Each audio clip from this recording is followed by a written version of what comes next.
Welcome to Wembley for this week's Acca preview of the SkyBet League 2 playoff final taking place on Monday, as we all expected, of course. AFC Wimbledon taking on Walsall. Is it Bank Holiday Monday? It's Bank Holiday Monday, of course. I'm a bit How are you celebrating? Are you coming to the game? I'm coming to the game. I just live and breathe this damn weekend. It's the best weekend of all. I joke there because I think I backed a Chesterfield Notts County final, and it's basically played out as we thought. We couldn't call the League 2 final. League 2 has been horrible. And after we did our outright, where we put up Chesterfield to win, I did say in the opposite win, are we all...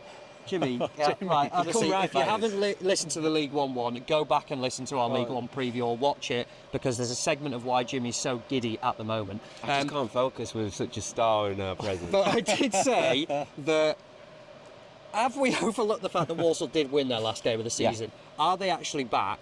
And what has followed is 2 wins in both of their playoff semi-finals against Chesterfield. Well, I'm glad you've brought this up, because I wanted to just dive into a bit of the expected goals data, because I know you love it on this show. Where's that bird, Jimmy?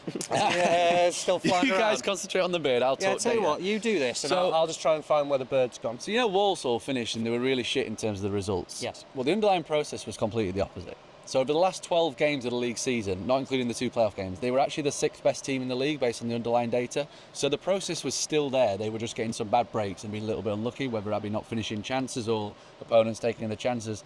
So having said that, I think if they carry on playing the same way, they play really well against Chesterfield twice, I'd be quite confident in backing them here. Because effectively you've got, over the course of the season, I'll add this as well, they've actually collected the most expected points over the course of the season, even more than Doncaster, who obviously got promoted. Their expected goal difference per game was the best in the division. So you've got basically the best team in the league. Maybe have refound a bit of confidence. Obviously winning form, 3 in a row. I'd be looking at backing them here. I think they're a great bet. I can't believe I'm going to say this, but Jake's data kind of makes sense, because I think Walsall just looked like they were short on confidence. They just looked terrified of playing football, and it seemed like that was the reason behind the downfall. Ultimately, it just got to a point where they just did not want to play football. It felt like they just did not want to have the ball whatsoever. Yeah, I think you can't argue with the fact that whether you want to read too much into data or not enough into it, that ultimately they were a team that were miles clear at the top of League 2, and now they've rediscovered a bit of form. So really, they ought to be favourites going into this game, but they're the outsiders. So it's a very simple bet to back them at above 2-1, I think you can get with some firms to win in 90 minutes. The thing that I would be slightly wary of, and personally, I just would not back the outcome in League 2. It's just been far too tricky this season.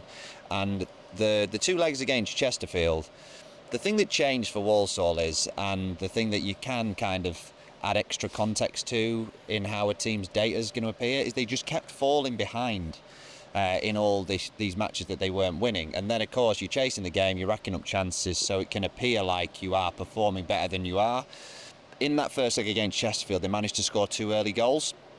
Just changes the outcome of the game completely. They scored with the first 2 shots in the match, and then they just absorbed pressure. Chesterfield hit the crossbar twice, played really well, and in these really, really small windows of time, everything becomes more pronounced. They managed to hold on. Had they not held on in that final 25 minutes against Chesterfield in the first leg, we could be talking about a very, very different situation here.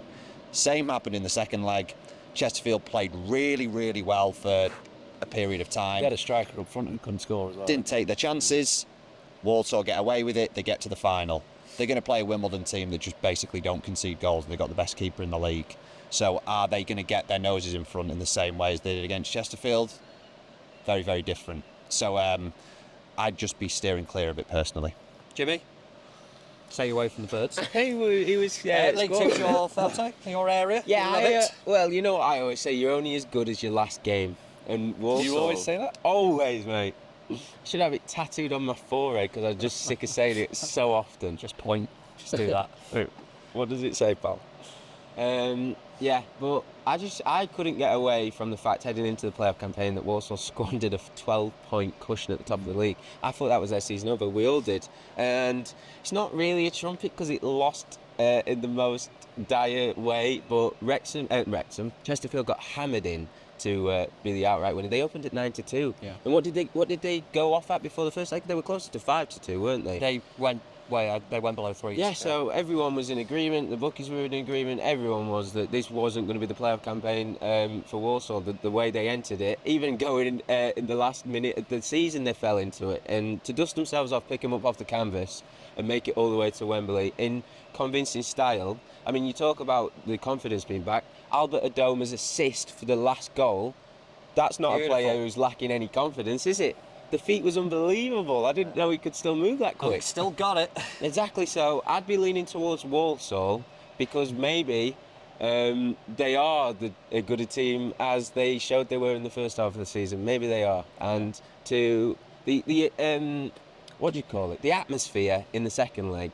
The fan, that wasn't a nervous fan base. That wasn't nerves permutating onto the pitch. Maybe the early goal helped, but even before that, it didn't strike me as a nervous club.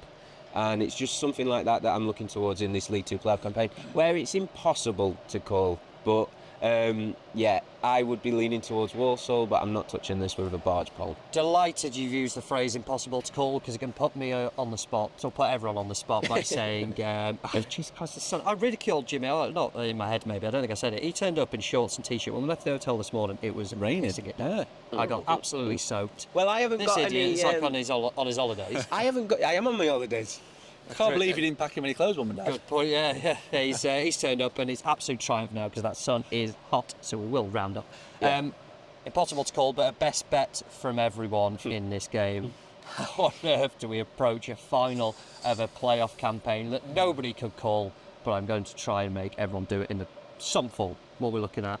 I'm really struggling to find out anything. Like, you know, the angles that I would look, and obviously for full disclosure, recording this on a Wednesday, so we're a long way out. It's Wednesday, 12:44. Yeah, meant to be out of there by 12. From a Monday game.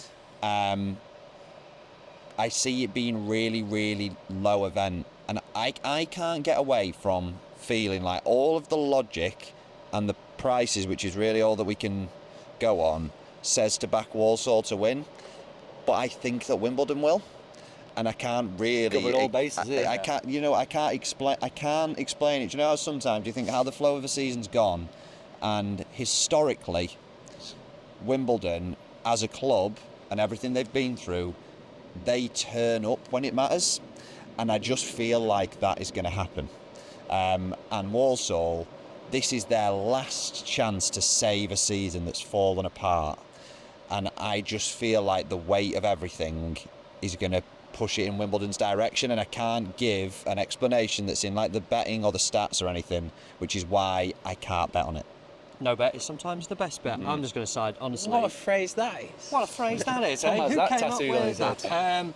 I honestly am just going to side with Walsall as the outsider, because I just do this in games, particularly at Wembley in playoff games. If I don't know who is going to win, I really can't work out who's going to win, just take the outsider. There's not much in it. Wimbledon are 4-5, Walsall are 10-11. I'll side with Walsall to get the job done, just to qualify at 10-11, or to contradict myself. Wimbledon after pens, if you think it's going to go to the distance, because you mentioned the goalkeeper, Owen Goodburn. Brilliant keeper. I think he's on loan from Palace, who obviously have had their own success, and goalkeeper being the hero in that one. So they're kind of the two approaches. But again, like you, I'm just slightly cold on this game from a betting perspective, but from a watching a game, even as bad as it is, or it could be, I'm quite excited for it, because it is hard to call. Well, can I shock you? Because you just mentioned him then.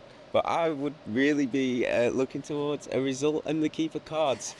Goodman, what a keeper. Say the line, Jimmy. I think he obviously had that spell at Colchester, was it last year, which didn't quite go as well, but obviously at Wimbledon it's been phenomenal. But keeper card result, tell me. Yep, second best keeper to maybe the lad in the Walsall net, Simpkin. For cards, you mean? Yes. You know what, Jimmy was very unlucky in the semis to say It was a disgrace, you took the Walsall keeper to be carded, and shithouse. It was an absolute disgrace. Yeah. I think do the keeper card double, isn't it? You do back both, right? Yep. Both results, both keepers. I do get the logic in just having the keeper to be back to single, but the explainer, the thread is obviously you need the team to be winning for the player to be carded, and you're doubling the price. So I have been always. Some firms are getting really funny on it now, aren't they? They're getting a bit shrewder, the idiots. But it is definitely worth combining it, because it does almost double it. Yeah, and Simpkins, an absolute keeper card backer's dream. Jake? I think Walsall will win. I think it's gone under the radar a little bit that Wimbledon actually finished the season as badly as Walsall. So the last 15 games, Wimbledon picked up just 3 more points than Walsall, and everyone's like, "Oh, Walsall have fallen apart." Well, Wimbledon were in the automatic race as well, and they fell to pieces. So I think you've got that's probably not been spoken about enough. I think Walsall win, but again, I'm just going to back the unders. I think Walsall win and unders is something that I'd be looking at. I'm also going to be backing Walsall to win 1-0, Charlton 1-0, Blades 1-0, because I think it's that kind of game where 1-0 treble. The 1-0 treble, where the stakes are just so Can high. we do cross-game trebles? I've just done one. Mate. Because I would do if Dad. Can I? I'm looking to retire this summer, preferably this weekend. So I'm going to be combining old Mickey Cooper United. That's a bit of a selection close to my heart. And then Hurry up, 'cause I really need toilet. Charlton and their keeper. Who's their keeper? He's that lad who wears gloves. Stands in between the sticks. Yeah. And then the final game. Simkin and Walsall. Those 3. Assuming you get 10 times 10 times 10, you'll be looking at about 10,000 to 1. So, and that's a minimum. So, Yeah, get Well, if you are penny on that. if you're backing anything, how about a million pennies? particularly if you're trying to retire, Jim Rod, as we say every single week though, if you are backing anything, the selections, please gamble responsibly. Never bet than you can afford. Please keep it somewhat sensible, Jim Rod. If you haven't already, check out the Championship, the League One previews that we've done, the podcasts there. And for all things SkyBet EFL playoff finals weekend, make sure you head to sportslife.com/football.